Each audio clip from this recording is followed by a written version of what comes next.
Dans la bouche du renard à 9 queues se trouvaient les secrets de l'univers. Une seule perle. Pas plus grande qu'un ongle.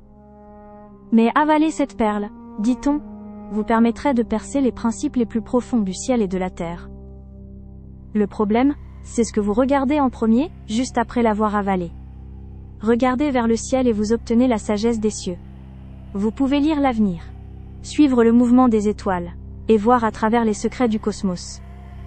Regardez vers le sol, vous obtenez la sagesse de la terre. Où courent les filons d'or? Où se trouvent les lieux d'inhumation idéaux? Quelles herbes guérissent quelles maladies?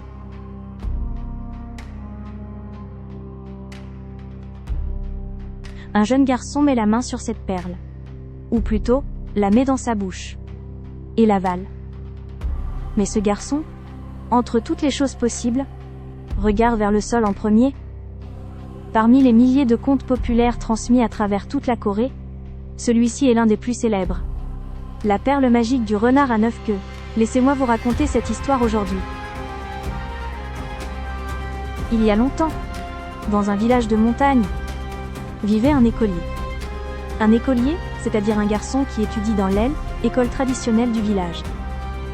Il avait environ 15 ans. Connu dans tout le village pour être vif et intelligent.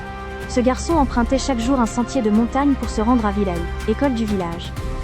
C était assez loin du village, jusqu'à elle, école.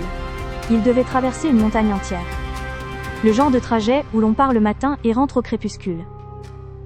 Mais un jour, il commença à rencontrer une femme sur ce sentier de montagne. Une femme belle. Elle paraissait avoir environ 20 ans. Mais étrangement sa peau était inhabituellement claire. Et ses yeux brillaient d'un éclat particulier. Ce qui était encore plus étrange, était tout autre chose. Cette femme gardait toujours la bouche fermée. Quand elle souriait, elle couvrait sa bouche. Quand elle parlait, elle ouvrait à peine les lèvres. Comme si elle retenait quelque chose dans sa bouche. Au début, le garçon passait simplement son chemin. Il pensa que ce devait être quelqu'un qui empruntait le même sentier. Mais il la croisait tous les jours sans exception. Qu'il pleuve ou neige, la femme était toujours debout au même endroit. Et chaque fois qu'elle voyait le garçon, elle lui souriait. Honnêtement, le garçon était probablement un peu troublé. Une jolie fille plus âgée qui sourit à un garçon de 15 ans tous les jours. Mais il ne pouvait pas se défaire du sentiment que quelque chose n'allait pas. Il n'y avait pas de maison sur la montagne. D'où venait donc cette femme ?